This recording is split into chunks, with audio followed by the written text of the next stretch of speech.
Run for Your Life by Stephen Waller.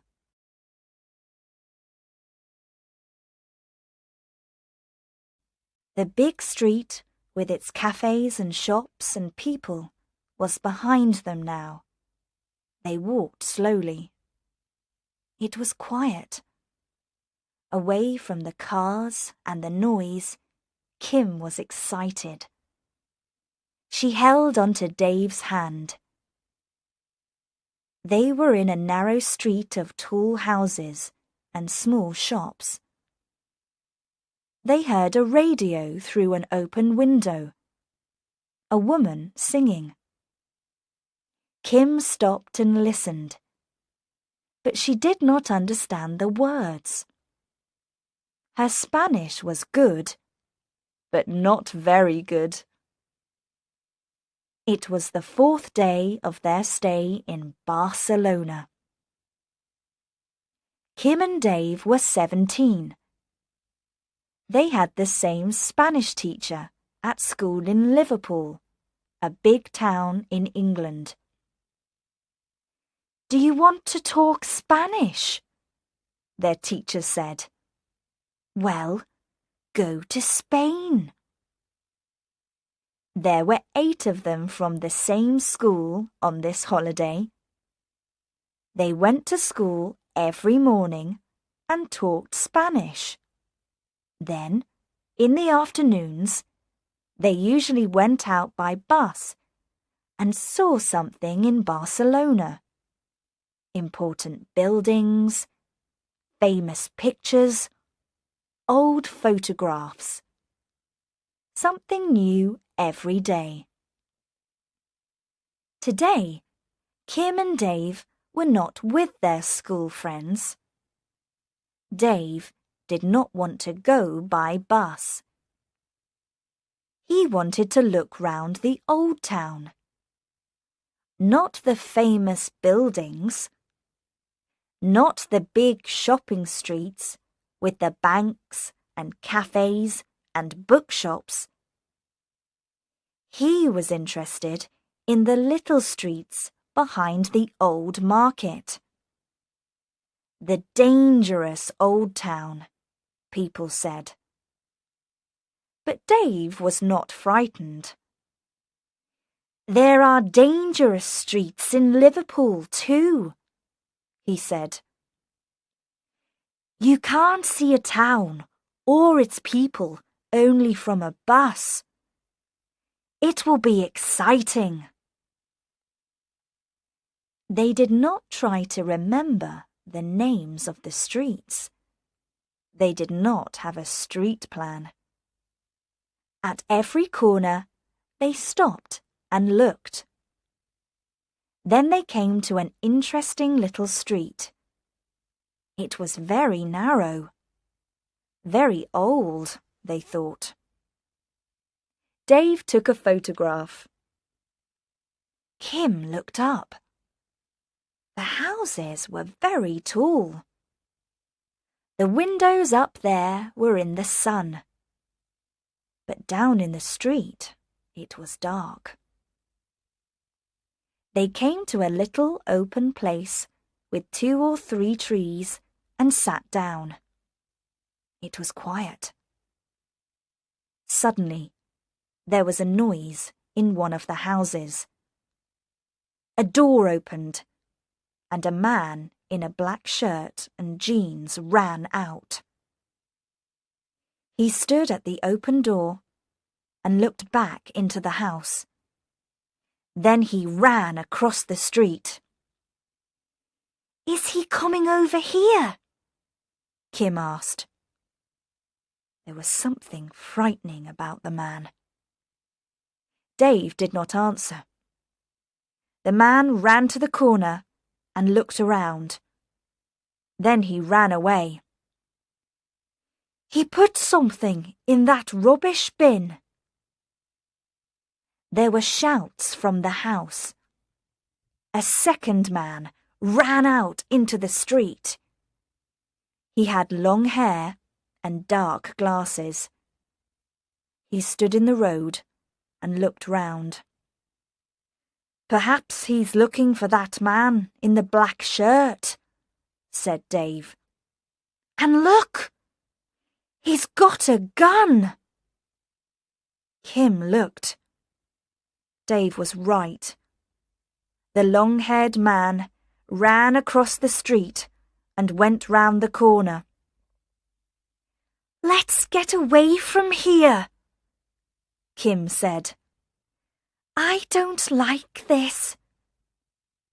But Dave was excited. "Let's go and have a look in that rubbish bin," he said. There was a brown box in the bin. Dave took it out and opened it. A small white bag fell out. "Drugs," he said. "We'll take this to the police." "Can I see?" Kim took the little white bag and held it in her hand. She was suddenly very frightened. She looked round. Behind them, there was a man, there, under the trees, watching them. The man moved. Kim looked at the bag in her hand. Suddenly she knew. "Dave, that man, he's back! He's here!" she said. The man was very near them now. He was not very tall, with a thin, white face and dark, dangerous eyes. "Give it to me," he said in Spanish. His frightening eyes moved quickly from Kim to Dave and back to Kim. "You've got it. I saw you. Now, give it back." Kim opened her mouth, but the words did not come out. "Oh, Dave," she thought. "Do something." But Dave did not move. Then she saw the knife in the man's hand. She started to run. She ran into a small street on the left. She ran down 2 or 3 narrow streets, but she did not see any people. She heard him behind her. "I'll soon find some people. Then he won't catch me." "Quick," she thought. "I can't stop." But all the streets were the same. Where was she now? Suddenly, she came round a corner, and her legs went cold. The street did not go through. It stopped. There were some cars and a big old building. An old cinema, perhaps. But there was no road through. Kim looked back. The man stood at the corner and waited. He started to walk slowly down the street. Kim looked round. There was a door in the building. She ran to it. It opened. She went in and shut the door behind her. "He won't come after me in here." Noise. People. Women. Talking, shouting, moving their arms. The market. She was in the market in the old town, near the big shopping street. That door was a back door to the market, and the big street was very near. She started to walk through the market. She was in a slow-moving river of people with heavy shopping bags. She moved with the river. Every time one person stopped and looked at some fruit or fish, all of them stopped. Kim wanted to go quickly, but it was not easy. All these women with bags of food for the family. Then, in the sea of faces, Kim saw those same dark eyes again, watching her. He was here, in the market. Kim started to run. There were shopping bags under her feet. She fell and got up again. People shouted at her. One woman tried to catch hold of her, but Kim did not stop. Then she looked back. The man was not behind her now. Perhaps she was wrong. Those eyes. Perhaps it was not the same man. She saw the big street now. She saw the sun and the trees. Suddenly, a hand came down on her arm and held onto her. "Are you Kim Steele?" the woman asked. She was tall, about 30. She had a friendly look. Kim did not understand. "Yes," she started to say. "But how do you—" Then, in the woman's hand, she saw a photo, and in Spanish, the word police. "I'm Inspector Lozano, but please call me Anna." The policewoman smiled. "Your friend Dave found us. He's in the car. Come with me." Kim sat in the car with Dave. There was a man with Anna. He had long hair and dark glasses. Now Kim understood. He was a policeman too. She gave Anna the little white bag and asked about the man with the knife. "He sells drugs. Is that it?" "That's right," Anna said. She looked at the long-haired man. "Nacho here nearly caught him in his house. You saw that. Vidal, that's his name, was lucky. He got away. But we want him, and you can do something for us." Nacho smiled. Yes," Kim said slowly. "But—" "Vidal knows you now, Kim, and he wants his drugs. Listen. This is my plan. You go back to that place near Vidal's house. Vidal will be there, and he'll see you. We'll be there too, but Vidal won't see us. He'll think she's looking for her friend." "I can't do it." "Don't be frightened. Vidal won't get near you. We'll stop him. But he'll try. And then we'll catch him." "What do you think, Dave? Say something." "Well, Anna and Nacho will be near, and they know all about these things." "But this Vidal man has got a knife. Perhaps he'll kill me." "Well, yes, but I'll be there too, you know." "You do it then." "Ah, but Vidal doesn't know me." Kim said yes, and Nacho talked on the car radio. Then they drove round behind the market. Kim got out and shut the car door. She walked to the corner.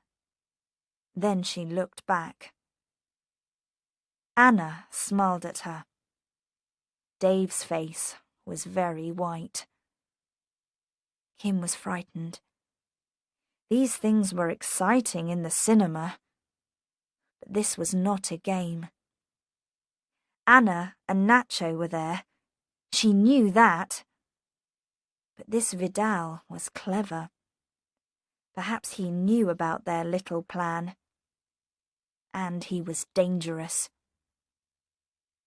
She was back in the same street now. There was the house. The door was shut. And there was the rubbish bin.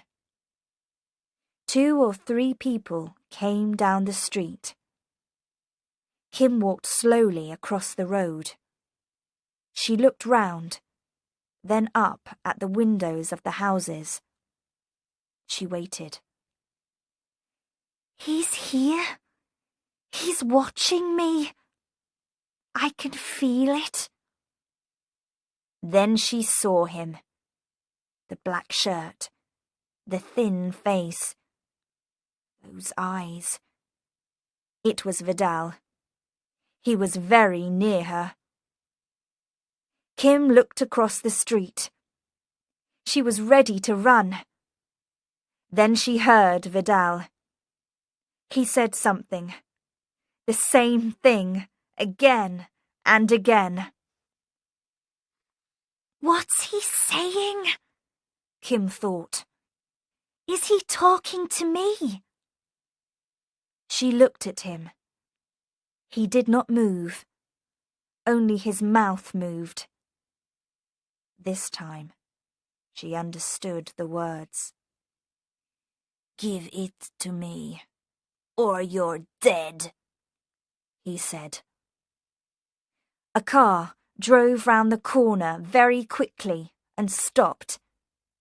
Anna and Nacho jumped out. They held guns. Anna shouted, "Police! Don't move! We've got guns!" Vidal suddenly jumped at Kim and caught her. Kim tried to hit him, to get away, but he held onto her hair. He was thin, but strong. Then she saw the knife. "You'll be sorry, Vidal," Nacho shouted. "You can't get out of here. Think, man. Throw the knife down and take your hands from the girl." But Vidal held on to Kim. He shouted to the police, "Get back in the car, or I'll do it." He held the knife near Kim's face. She shut her eyes. Time moved very slowly. She saw a face at the window of one of the houses across the road. Anna and Nacho moved back to the car. Their guns were ready, but Vidal stood behind Kim. "You're coming with me." Suddenly, there were excited shouts from behind the police car. It was Dave. He ran across the street. What's he doing? Kim thought. Does he want to see me dead? Anna tried to stop him. Come back! This man is dangerous, she shouted. Dave ran to the rubbish bin. He stopped, took the bin in his hands and held it up over his head. Then he threw it. The rubbish bin went over Kim's head and hit Vidal. Rubbish fell round his feet. He fell. Kim quickly took the knife from his hand and threw it away. There were excited shouts.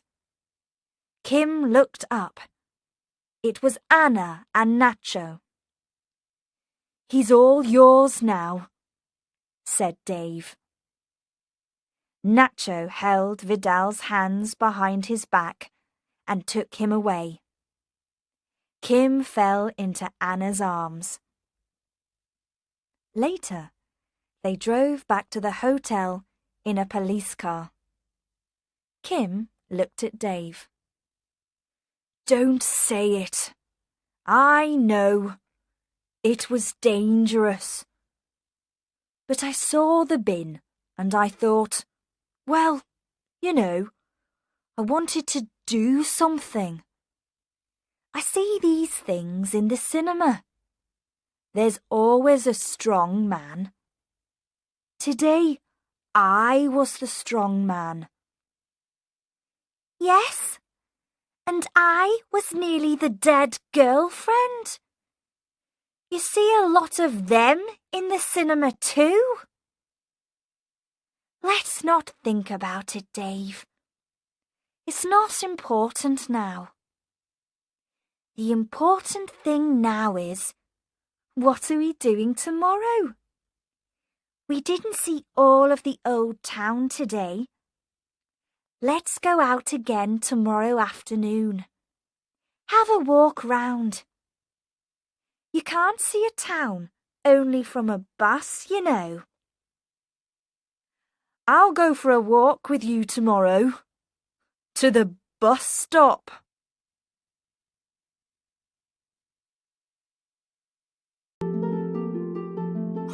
Tales with Gigi presents Snow White and Rose Red.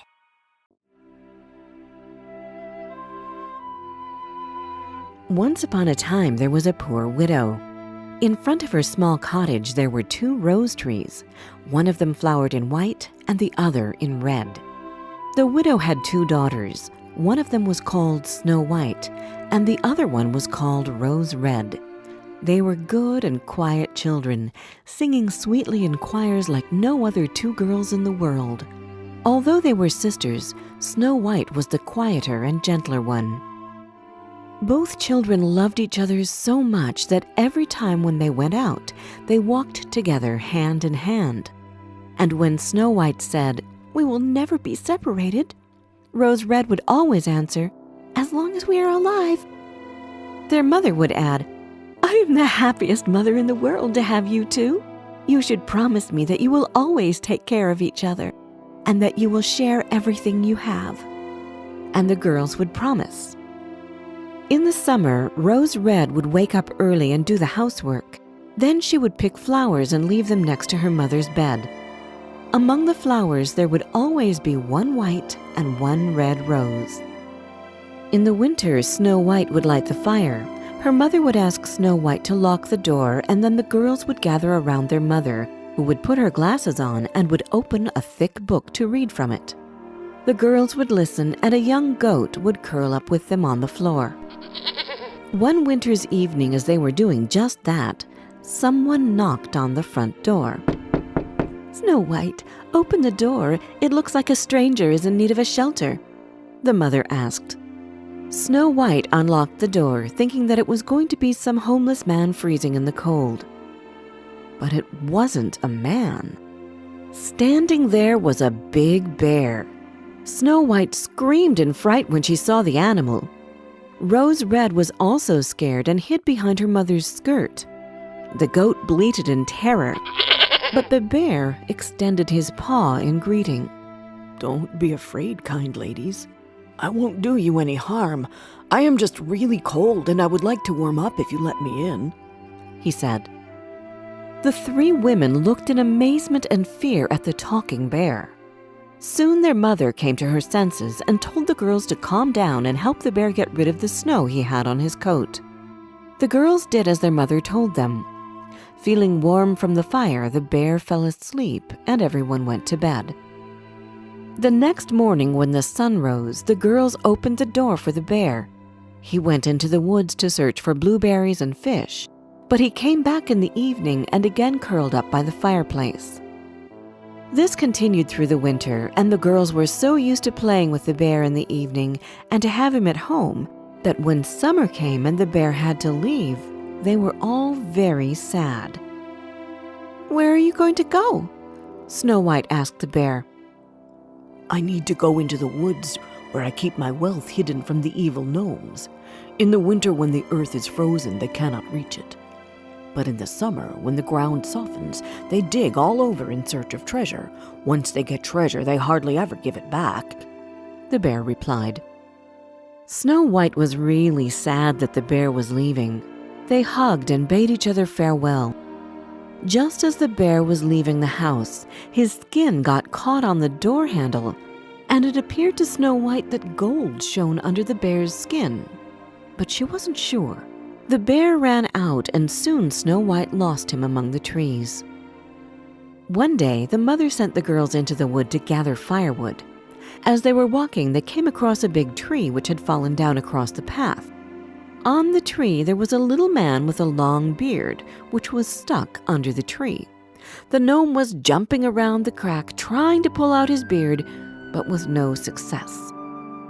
When he saw the girls, he turned his aged, wrinkled face in their direction. His eyes were red, and it seemed that they would soon pop out. "What are you two staring at? Can't you come over and help?" "How did you end up like that?" asked Rose Red. "You curious thing. I was trying to gather some sticks in order to light a fire and cook a meal. Now stop asking stupid questions and quit that grinning. It's terrible," the dwarf snapped. The girls tried to pull, then push, then to somehow roll the big tree, but it was too heavy for them, so they offered to go and get help. "Ha! Is that the best you could think of? Who needs more people here? You two are more than enough anyway," the dwarf groaned. "Stay still if you want to be free again," said Snow White, and took a pair of scissors out of her pocket. She quickly cut the end of the dwarf's beard. "What did you do, you stupid girl? How can you cut someone's beautiful long beard?" he barked. With that, he threw his bag over his shoulder and left, without even looking at them. One day, the girls decided to go out to the river to catch some fish for dinner. When they approached the river, they noticed something which resembled a big grasshopper jumping around the water as if it was ready to jump in it. They ran towards it and found the same dwarf trying to pull out his beard from a big fish's mouth, but the fish was stronger. The girls grabbed him under the shoulders and tried to pull him, but the fish just wouldn't let the beard go. Snow White had no choice. She took out her scissors and cut off a small part of the dwarf's beard. "What is that, you frogs? How dare you bring shame on my face? My brothers will laugh at me now." Having said that, the dwarf took his bag, which was full of gems, and left without saying a word. Not long afterwards, Snow White and Rose Red were on the way to the nearest town to buy some needles and thread. As they were passing a meadow, they noticed a huge bird in the sky. The bird was flying low and passed close over their heads.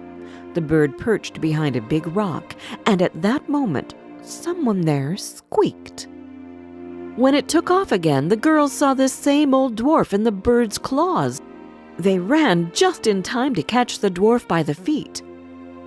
The bird pulled up, and they pulled down, and the dwarf was yelling in the middle. "How can you be so rude? Don't stretch my clothes, you stupid girls." When the bird finally gave up, the gnome thudded onto the ground.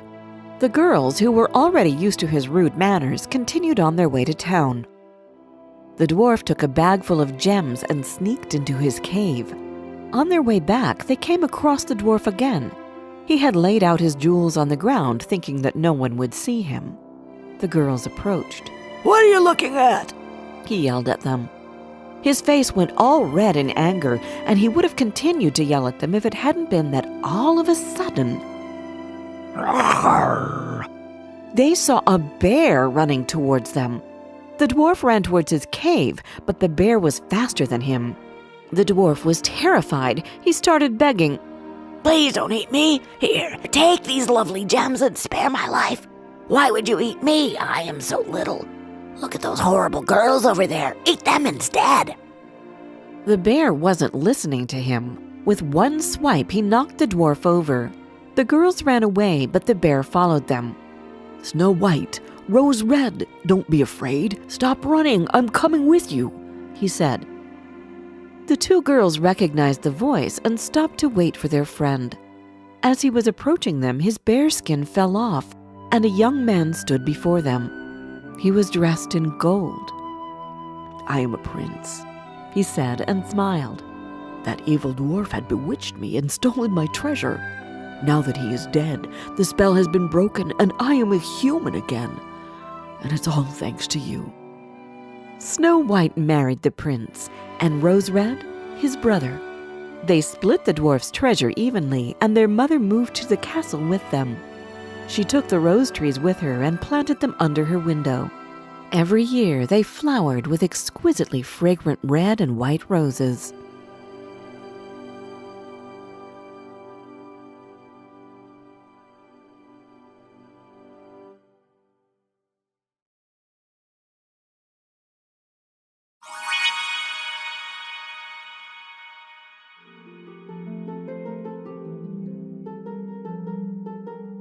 Did you like this story? Download our storytelling app, Tales with Gigi, where you can find more than 30 other fairy tales and fables which can come in handy during feeding time, bedtime, or on road trips. And don't forget to subscribe to our channel. We've got new tales coming out every Wednesday.